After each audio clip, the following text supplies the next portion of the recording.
Thirst. Poems by Mary Oliver. Read by me, Jordan Barclay, because I want to, as a fan tribute. This is to honor Mary Oliver. I'm doing this for free. I'm hoping no copyright strike infringements are happening because of this. And I do apologize if some of the pictures are a little lower quality because of this. I had to take them myself manually. But that said, I still think they're a decent quality, and we can still read through this together.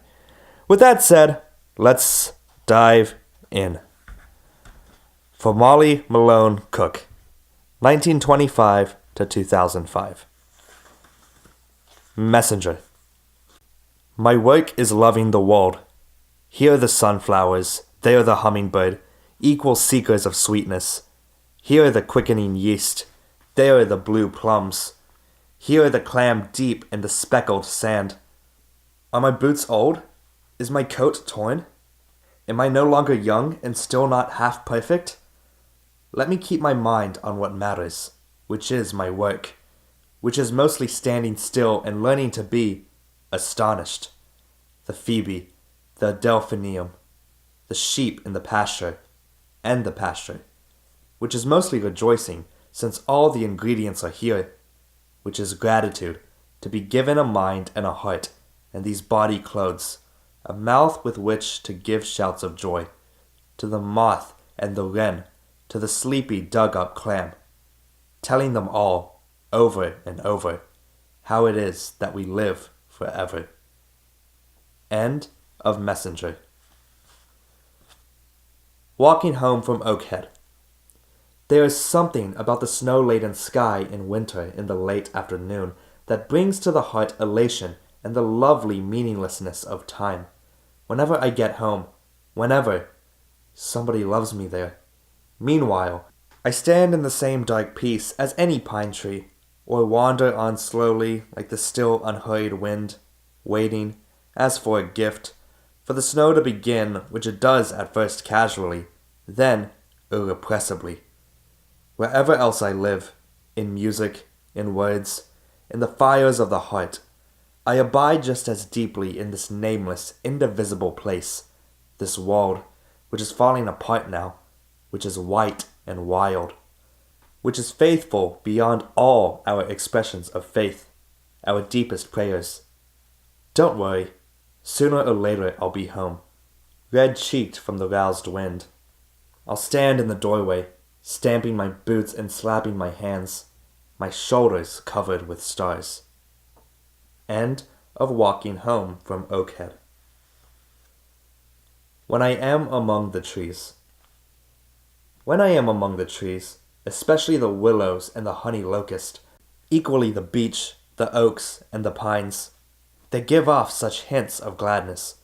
I would almost say that they save me, and daily. I am so distant from the hope of myself, in which I have goodness and discernment, and never hurry through the world, but walk slowly and bow often. Around me the trees stir in their leaves, and call out, "Stay a while." The light flows from their branches, and they call again.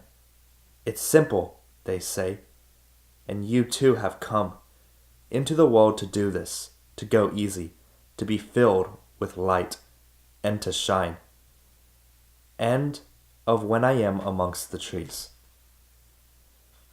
The poet visits the Museum of Fine Arts. For a long time I was not even in this world, yet every summer, every rose opened in perfect sweetness, and lived in gracious repose, in its own exotic fragrance, in its huge willingness to give something from its small self to the entirety of the world. I think of them, thousands upon thousands, in many lands, whenever summer came to them, rising, out of the patience of patience, to leaf and bud and look up into the blue sky, or, with thanks, into the rain that would feed their thirsty roots latched into the earth. Sandy or hard, Vermont or Arabia. What did it matter? The answer was simply to rise in joyfulness all their days. Have I found any better teaching? Not ever, not yet. Last week I saw my first Botticelli, and almost fainted. And if I could, I would paint like that, but am shelved somewhere below, with a few songs about roses, teachers, also of the ways towards thanks and praise. End of The Poet Visits the Museum of Fine Arts. Musical notation. 1. The physicality of the religious poets should not be taken idly. He or she who loves God will look most deeply into his works. Clouds are not only vapor, but shape, mobility, silky sacs of nourishing rain. The pear orchard is not only profit, but a paradise of light. The lunar moth, who lives but a few days, sometimes only a few hours, has a pale green wing whose rim is like a musical notation. Have you noticed? We had a dog once that adored flowers. No matter how briskly she went through the fields, she must stop and consider the lilies, tiger lilies, and other blossoming things along her way. Another dog of our household loved sunsets and would run off in the evenings to the most western parts of the shore and sit down on his haunches for the whole show, that pink and peach-colored swollenness. Then home he would come trotting in the alpenglow. That happy dog. End of musical notation. 1. Ribbon snake asleep in the sun. I come upon him, and he is startled. He glides to the rock's rim. He wheels, setting in motion the stripes of his body, yet not going anywhere.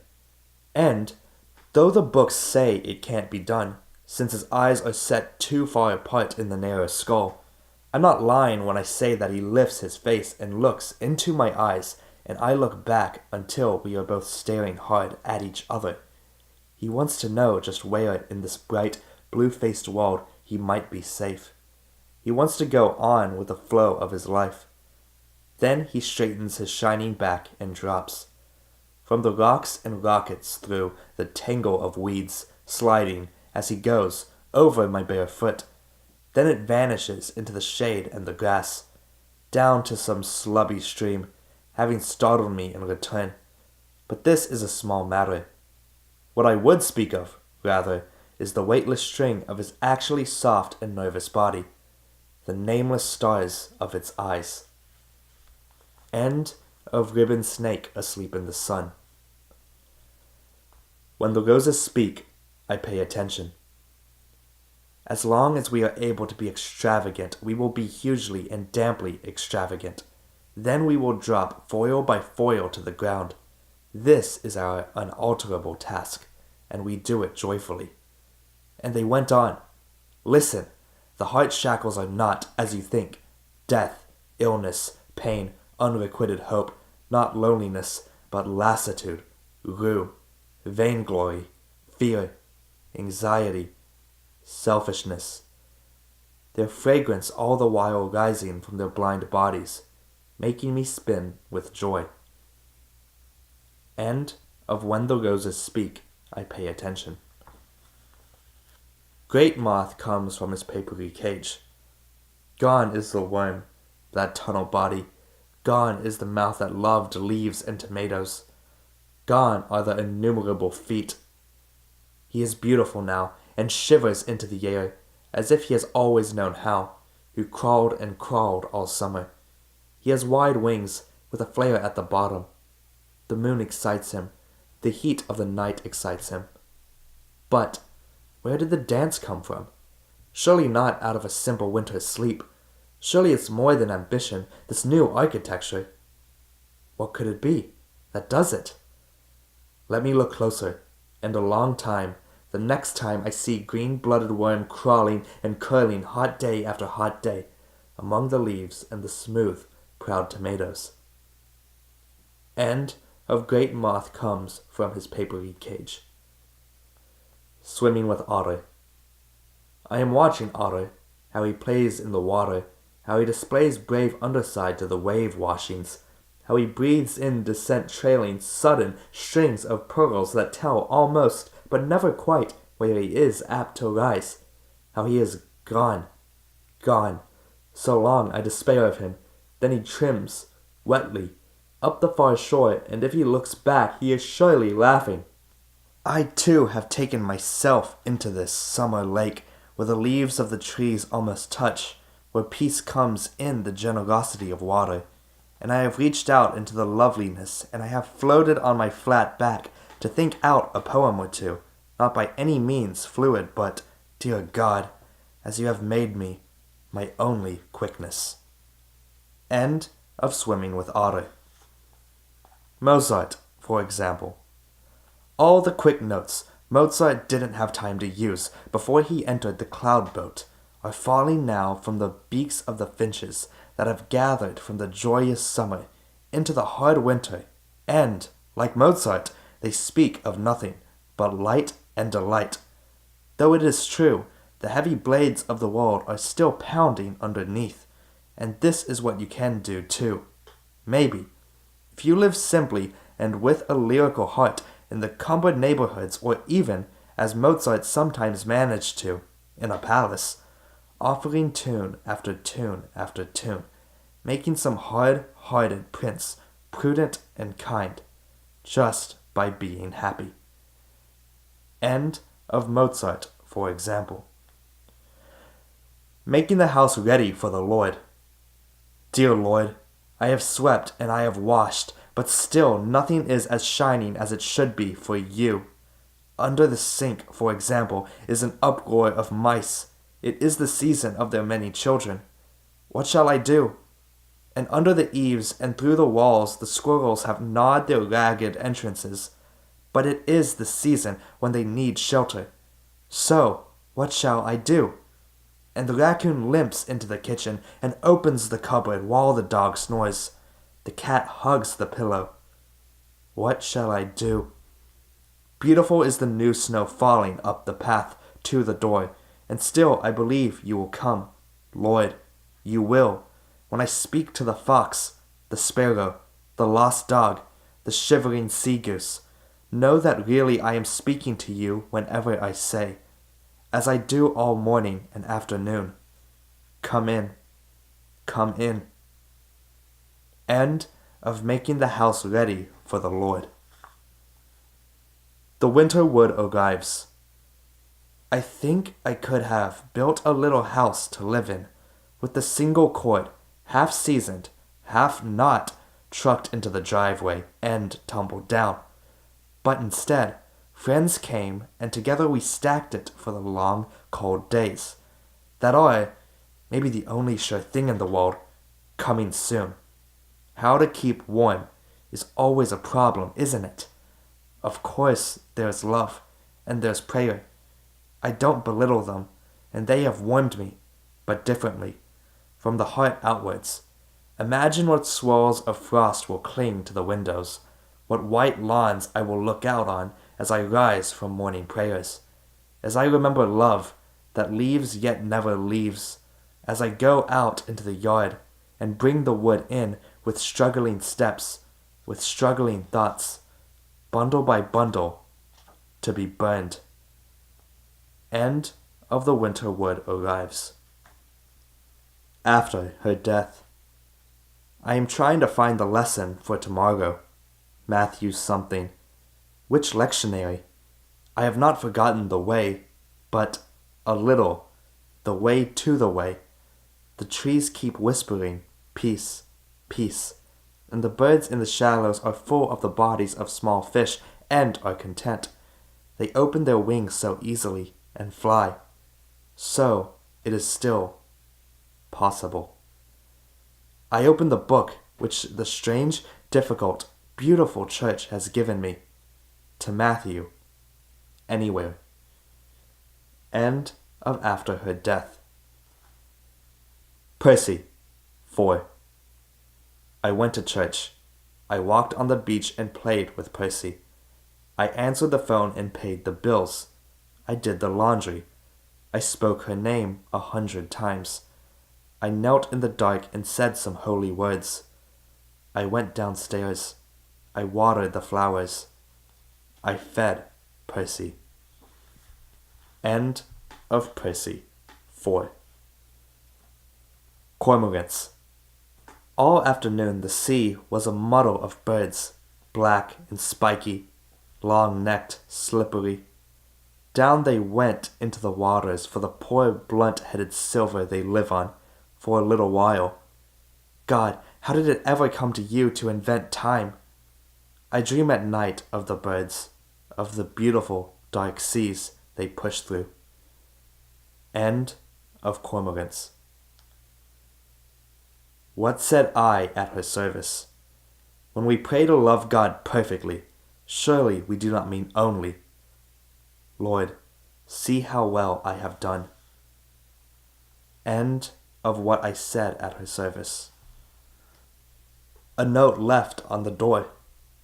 They are these, the blue skirts of the ocean walking in now, almost to the edge of town, and 1,000 birds in their incredible wings which they think nothing of, crying out that the day is long, the fish are plentiful, and friends, being as kind as friends can be, striving to lift the darkness.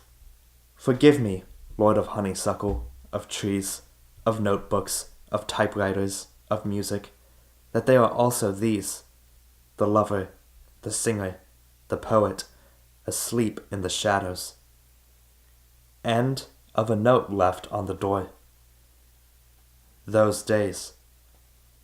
When I think of her, I think of the long summer days she lay in the sun, how she loved the sun, how we spread our blanket, and friends came, and the dogs played, and then I would get restless and get up and go off to the woods, and the fields, and the afternoon would soften gradually, and finally I would come home, through the long shadows, and into the house where she would be, my glorious welcoming, tan and hungry, and ready to tell the heartless gossips of the day, and how I listened leisurely while I put around the room of flowers in jars of water, daisies, butter and eggs, and everlasting, until like our lives they trembled and shimmered everywhere. End of those days. A pretty song. From the complications of loving you, I think there is no end or return, no answer, no coming out of it. Which is the only way to love, isn't it? This isn't a playground. This is earth, our heaven, for a while. Therefore I have given precedence to all my sullen, sudden, dark moods that hold you in the center of my world. And I say to my body, grow thinner still. And I say to my fingers, type me a pretty song. And I say to my heart, grave on. End of a pretty song. Coming to God, first days. Lord, what shall I do that I can't quiet myself? Here is the bread and here is the cup, and I can't quiet myself. To enter the language of transformation, to learn the importance of stillness with one's hands folded. When will my eyes of rejoicing turn peaceful? When will my joyful feet grow still? When will my heart stop its prancing as over the summer grass? Lord, I would run for you, loving the miles for your sake. I would climb the highest tree to be that much closer. Lord, I will learn also to kneel down into the world of the invisible, the inscrutable, and the everlasting. Then I will move no more than the leaves of a tree on a day of no wind, bathed in light, like the wanderer who has come home at last and kneels in peace, done with all unnecessary things, every motion, even words. End of coming to God, first days. The vast ocean begins just outside our church, the Eucharist. Something has happened to the bread and the wine. They have been blessed. What now? The body leans forward to receive the gift from the priest's hand, then the chalice. They are something else now from what they were before this began. I want to see Jesus, maybe in the clouds or on the shore, just walking, beautiful man, and clearly someone else besides. On the hard days I ask myself if I ever will. Also there are times my body whispers to me that I have. End of the vast ocean begins just outside our church, the Eucharist. 6 recognitions of the Lord. 1. I know a lot of fancy words. I tear them from my heart and my tongue. Then I pray. 2. Lord God, mercy is in your hands. Pour me a little, and tenderness too. My need is great. Beauty walks so freely and with such gentleness. Impatience puts a halter on my face, and I run away over the green fields wanting your voice, your tenderness, but having to do with only the sweet grasses of the fields against my body. When I first found you, I was filled with light. Now the darkness grows, and it is filled with crooked things, bitter and weak, each one bearing my name. 3. I lounge on the grass, that's all, so simple. Then I lie back until I am inside the cloud that is just above me, but very high and shaped like a fish. Or, perhaps not. Then I enter the place of not thinking, not remembering, not wanting. When the blue jay cries out his riddle, in his carping voice, I return. But I go back. The threshold is always near, over and back, over and back. Then I rise. Maybe I rub my face as though I have been asleep, but I have not been asleep. I have been, as I say, inside the cloud, or, perhaps, the lily floating on the water. Then I go back to town, to my own house, my own life, which has now become brighter and simpler, somewhere I have never been before. 4. Of course I have always known you are present in the clouds, and the black oak I especially adore, and the wings of birds. But you are present too in the body, listening to the body, teaching it to live, instead of all that touching with disembodied joy. We do not do this easily. We have lived so long in the heaven of touch, and we maintain our mutability, our physicality, even as we begin to apprehend the other world. Slowly we make our appreciative response. Slowly appreciation swells to astonishment. And we enter the dialogue of our lives that is beyond all understanding or conclusion. It is mystery. It is love of God. It is obedience. 5. Oh, feed me this day, Holy Spirit, with the fragrance of the fields and the freshness of the oceans which you have made, and help me to hear and to hold in all dearness those exacting and wonderful words of our Lord Christ Jesus, saying, Follow me. 6. Every summer the lilies rise and open their white hands until they almost cover the black waters of the pond, and I give thanks, but it does not seem like adequate thanks. It doesn't seem festive enough or constant enough, nor does the name of the Lord or the words of thanksgiving come into it often enough. Everywhere I go, I am treated like royalty, which I am not. I thirst and am given water. My eyes thirst and I am given the white lilies on the black water. My heart sings, but the apparatus of singing doesn't convey half of what it feels and means. In spring there's hope. In fall the exquisite, necessary diminishing. In winter I am sleepy as any beast in its leafy cave. But in summer there is everywhere the luminous sprawl of gifts, the hospitality of the Lord in my inadequate answers as I row my beautiful, temporary body through this water-lily world. End of 6 recognitions of the Lord. The beautiful striped sparrow. In the afternoons, in the almost empty fields, I hummed the hymns I used to sing. In church, they could not tame me, so they would not keep me. Alas, and how that feels, the weight of it, I will not tell any of you, not ever. Still, as they promised, God, once He is in your heart, is everywhere.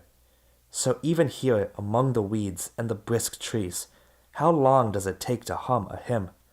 Strolling 1 or 2 acres of the sweetness of the world, not counting a lapse now and again of sheer emptiness. Once a deer stood quietly at my side, and sometimes the wind has touched my cheek like a spirit. Am I lonely?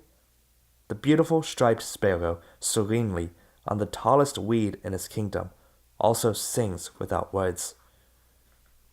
End of the beautiful striped sparrow. More beautiful than the honey locust tree are the words of the Lord. 1. In the household of God I have stumbled in recitation, and in my mind I have wandered. I have interrupted worship with discussion. Once I extinguished the gospel candle after all the others, but never held the cup to my mouth lagging in gratitude. 2. The Lord forgives many things, so I have heard. 3. The deer came into the field. I saw her peaceful face and heard the shuffle of her breath. She was sweetened by merriment and not afraid, but bold to say whose field she was crossing, spoke the tap of her foot. It is God's and mine. But only that she was born into the poem that God made and called the world. 4.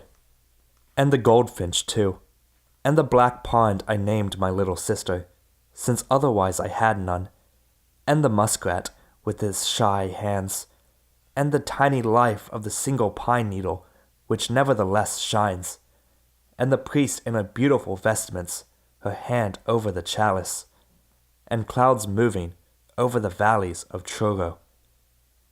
5.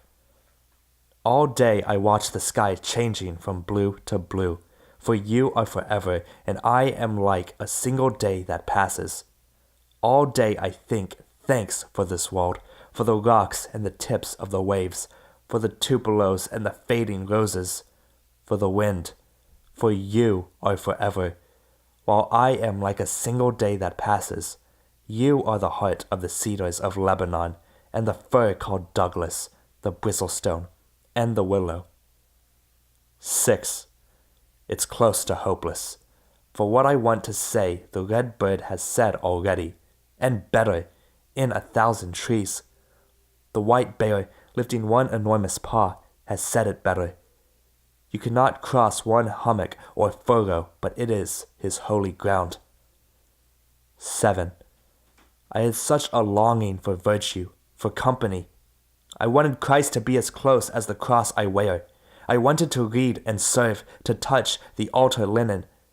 Instead, I went back to the woods where not a single tree turns its face away.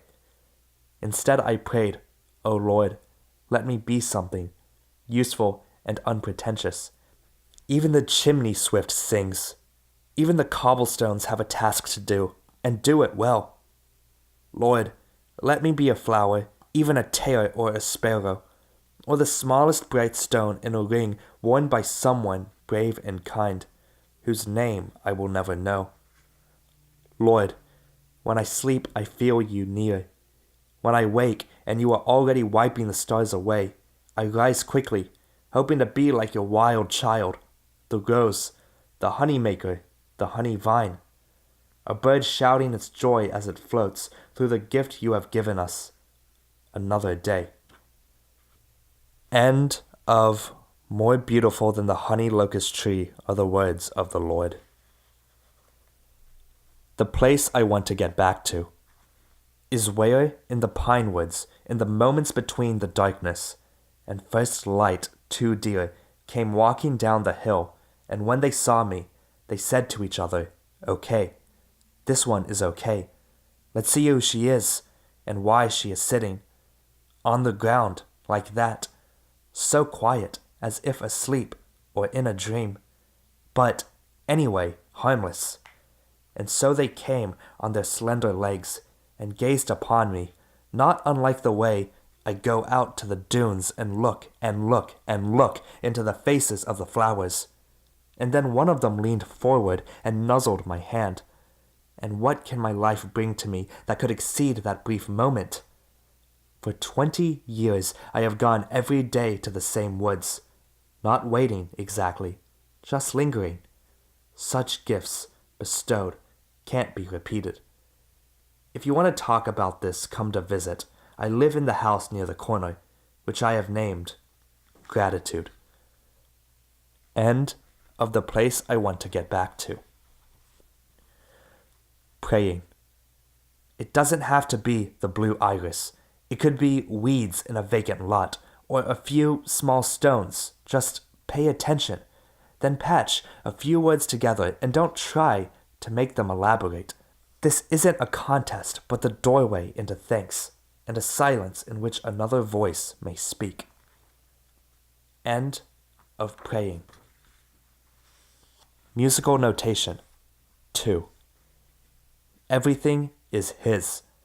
The door jamb, the wood stacked near the door, the leaves blown upon the path that leads to the door, the trees that are dropping their leaves, the wind that is tripping them this way and that way, the clouds that are high above them, the stars that are sleeping now beyond the clouds, and, simply said, all the rest.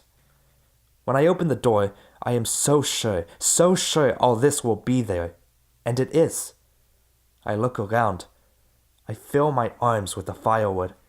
I turn and enter his house, and close his door. End of musical notation 2.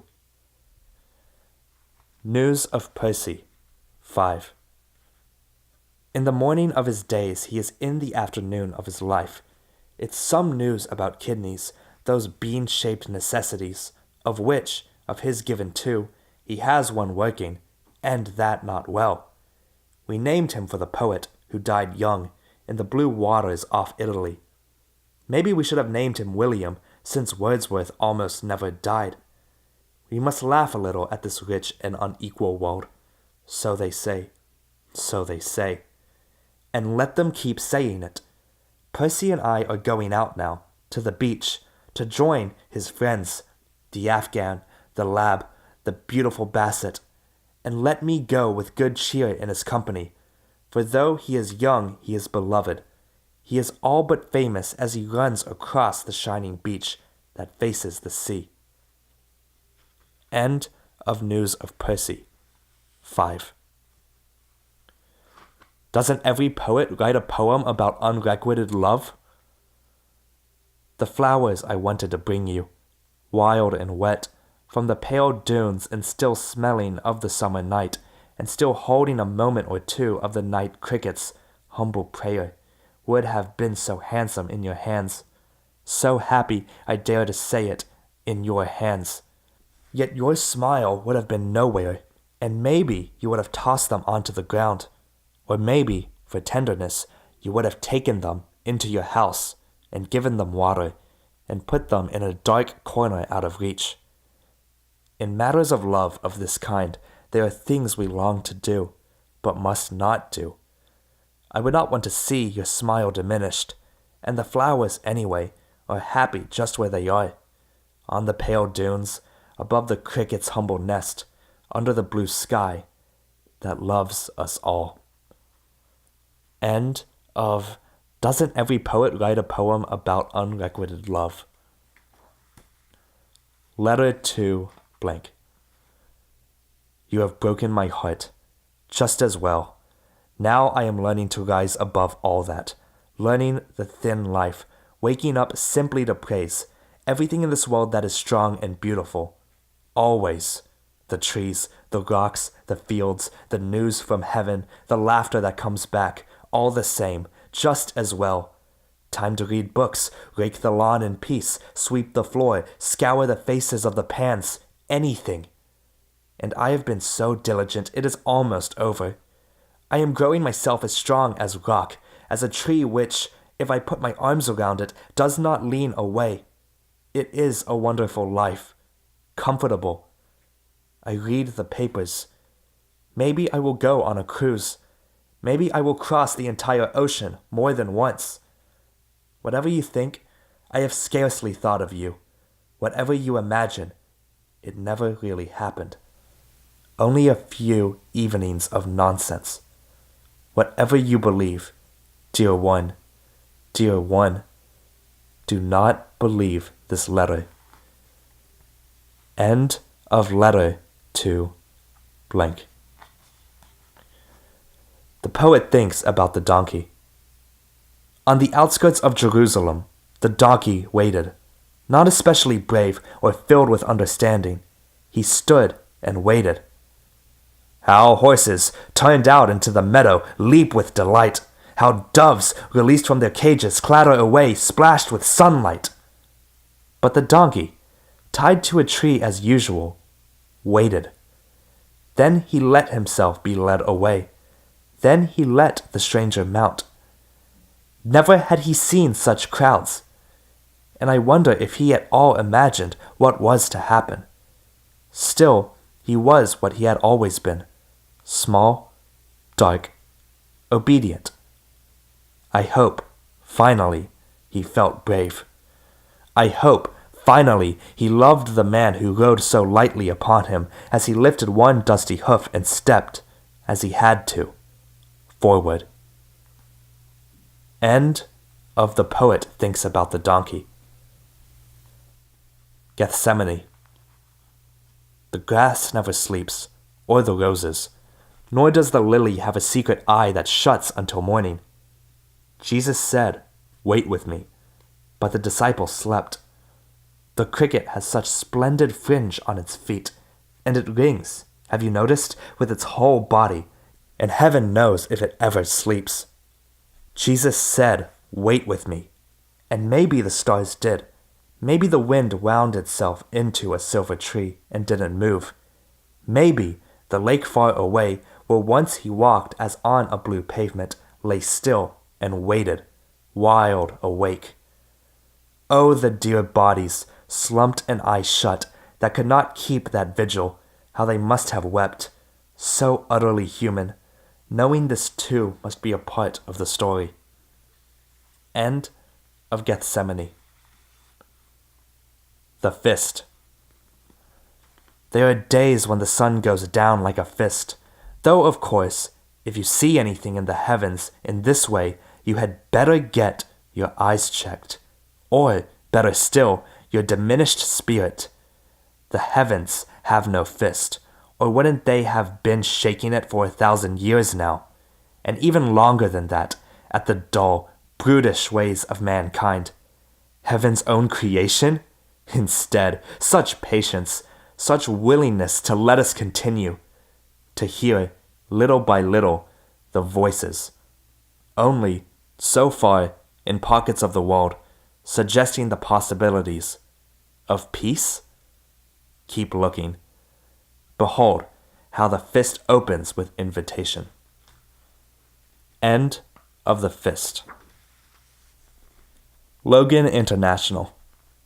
In the city called Wait, also known as the airport, you might think about your life. There is not much else to do. For one thing, there is too much luggage, and you're truly lugging it. You and, it seems, everyone. What is it that you need so badly? Think about this. Earlier, in another city, you're on the tarmac, a lost hour. You're going to miss your connection, and you know it. And you do. You're headed for 5 hours of nothing. How long can you think about your own life? What I did to save myself was to look for children, the very young ones, who couldn't even know where they were going or why. Some of them were fussing, of course. Many of them were beautifully Hispanic. The storm was still busy outside, and snow falling anywhere, any time, is a wonder. But even more wonderful, and maybe the only thing to put your own life in proportion, were the babies, the little ones, hot and tired, but still gurgling, chuckling, as they looked, wherever they were going, and not yet going, in their weary parents' arms, no, their lucky parents' arms, upon this broken world. End of Logan International. The poet comments on yet another approaching spring. Don't flowers put on their prettiness each spring and go to it with everything they've got? Who would criticize the bed of yellow tulips or the blue hyacinths? So put a bracelet on your ankle with a belt on it and make a little music for the earth beneath your foot, or wear a hat with hot-colored ribbons for the pleasure of the leaves and the clouds, or at least a ring with a gleaming stone for your finger. Yesterday I watched a mother choose exquisite ear ornaments for someone beloved in the spring of her life. They were for her, for sure. but also it seemed a promise, a love message, a commitment to all girls and boys too, so beautiful and hopeful in this hard world and young. End of the poet comments on yet another approaching spring. The uses of sorrow. In my sleep I dreamed this poem. Someone I loved once gave me a box full of darkness. It took me years to understand that this, too, was a gift. End of the uses of sorrow. Heavy.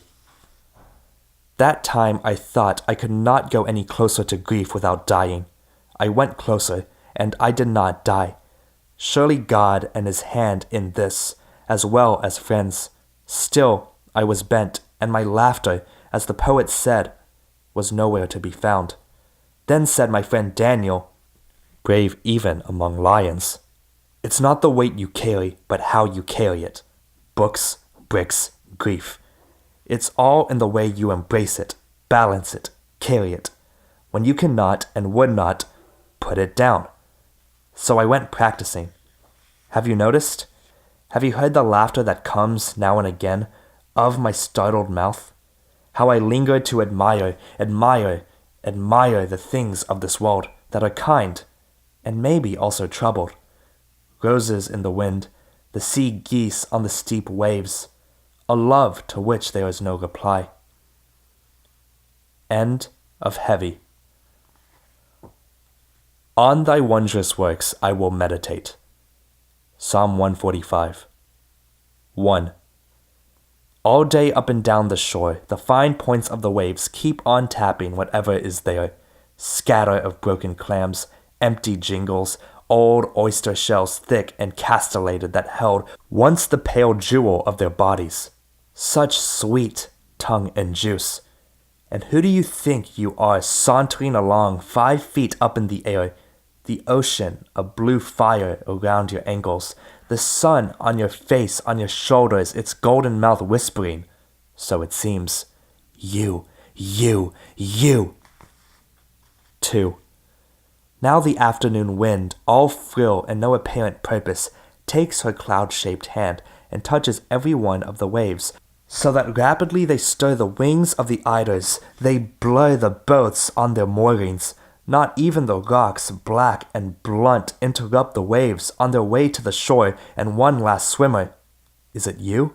Rides their salty infoldings and outfoldings, until, peaked, their blue sides heaving, they pause, and God whistles them back, and you glide safely to shore. 3. One morning, 100 pink and cylindrical squid lay beached their lacy faces, their nargles of dimples and ropey tentacles limp and powerless, as I watched the big gulls went down upon the Swedish trash rolling like the arms of babies through the swash, in a feathered dash, a calligraphy of delight that beaks fell grabbing and snapping. Then was left only the empty beach, the birds floating back over the waves. 4. How many mysteries have you seen in your lifetime? How many nets pulled full over the boat's side, each silver body ready or not falling into submission? How many roses in early summer uncurling above the pale sands, then falling back in unfathomable willingness? And what can you say? Glory to the rose and the leaf, to the seed, to the silverfish. Glory to time and the wild fields, and a joy, and a grief's shock and torpor, its nearest swoon. 5. So it is not hard to understand where God's body is. It is everywhere and everything, shore and the vast fields of water, the accidental and the intended over here, over there. And I bow down, participate, and attentive. It is so dense and apparent, and all the same I am still unsatisfied. Standing here, now, I am thinking not of his thick wrists and his blue shoulders, but, still, of him. What do you suppose is his pale and wonderful mind? 6. I would be good. Oh, I would be upright and good. To what purpose? To be shining, not sinful, not wringing out that hour's petulance, heaviness, ashes? To what purpose? Hope of heaven? Not that, but to enter the other kingdom. Grace and imagination. And the multiple sympathies. To be as a leaf, a rose, a dolphin, a wave rising slowly, then briskly out the darkness to touch the limpid air. To be God's mind's servant, loving with a body's sweet mouth, its kisses, its words, everything. 7. I know a man of such mildness and kindness. It is trying to change my life. He does not preach, teach, but simply is. It is astonishing, for he is Christ's ambassador truly, by rule and act. But more, he is kind with a sort of kindness that shines out, but is resolute, not fooled.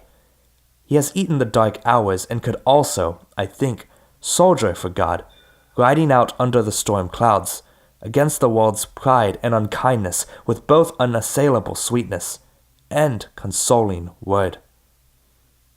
8. Every morning I want to kneel down on the golden cloth of the sand and say some kind of musical thanks for the world that is happening again, another day, from the shower of wind coming out of the west to the firm green, flesh of the melon lately sliced open and eaten, its chill and ample body, flavored with mercy. I want to be worthy of what? Glory? Yes, unimaginable glory. O Lord of melons, of mercy, though I am not ready, not worthy, I am climbing toward you. End of On Thy Wondrous Works I Will Meditate. Percy, 6. You're like a little wild thing that was never sent to school. Sit, I say, and you jump up. Come, I say, and you go galloping down the sand to the nearest dead fish, with which you perfume your sweet neck. It is summer. How many summers does a little dog have? Run, run, Percy. This is our school. End of Percy, 6. Percy, 7. And now Percy is getting brazen. Let's down the beach, baby, he says. Let's shake it with a little barking. Let's find dead things and explore them, by mouth if possible. Or maybe the leavings of Paul's horse, after which, forgive me for mentioning it, he is fond of kissing. Ah, this is the thing that comes to each of us. The child grows up, and, according to our own ideas, is practically asunder. I understand it. I struggle to celebrate. I say, with a stiff upper lip familiar to many, just look at that curly-haired child now. He's his own man. End of Percy, 7. In the storm. Some black ducks were shrugged up on the shore. It was snowing hard from the east, and the sea was in disorder. Then some sanderlings, 5 inches long with beaks like wire, flew in, snowflakes on their backs, and settled in a row behind the ducks, whose backs were also covered with snow, so close. They were all but touching. They were all but under the roof of the ducks' tails, so the wind, pretty much, blew over them. They stayed that way, motionless, for maybe an hour. Then the sanderlings, each a handful of feathers, shifted, and were blown away, out over the water which was still raging. But, somehow, they came back, and again the ducks, like a feathered hedge, let them crouch there, and live. If someone you didn't know told you this, as I am telling you this, would you believe it? Belief isn't always easy, but this much I have learned, if not enough else, to live with my eyes open. I know what everyone wants is a miracle. This wasn't a miracle. Unless, of course, kindness, as now and again some rare person has suggested, is a miracle. As surely it is. End of In the Storm. The Chat. I wish I were the yellow chat down in the thickets, who sings all night, throwing into the air praises and panhandles, plaints in curly phrases, half rhymes, free verse too, with head dipping and wing ringing, and with soft breast rising into the air, meek and sleek, broadcasting, with no time out for pillow rest. Everything, pathos, thanks. O Lord, what a lesson you send me, as I stand listening to your rattling, swamp-loving chat, singing of his simple, leafy life. How I would like to sing to you all night, in the dark, just like that. End of the chat. Epilogue. Thirst. Another morning I wake with thirst for the goodness I do not have. I walk out to the pond, and all the way God has given us such beautiful lessons. O Lord, I was never a quick scholar, but sulked and hunched over my books past the hour and the bell. Grant me, in your mercy, a little more time. Love for the earth and love for you are having such a long conversation in my heart. Who knows what will finally happen or where I will be sent? Yet already I have given a great many things away, expecting to be told to pack nothing, except the prayers which, with this thirst, I am slowly learning. End of Thirst. End of Thirst and Poems by Mary Oliver. This was an audio production by me, Jordan Barclay. I'm doing this for free to help people who need assistance. If you enjoyed the production of this video, feel free to give it a like. If you have any requests on what I should read next, whether it's a short story, a novel, a poem anthology, a graphic novel, etc., comment below and I'll try my best to get to it as soon as possible. And if you want to be updated on daily and weekly audio recordings, feel free to hit the subscribe button and ring that bell for notifications. Alright guys, that was an incredible collection of poems. I hope you all enjoyed that. Until then, I'll see you tomorrow. I'm out. Peace.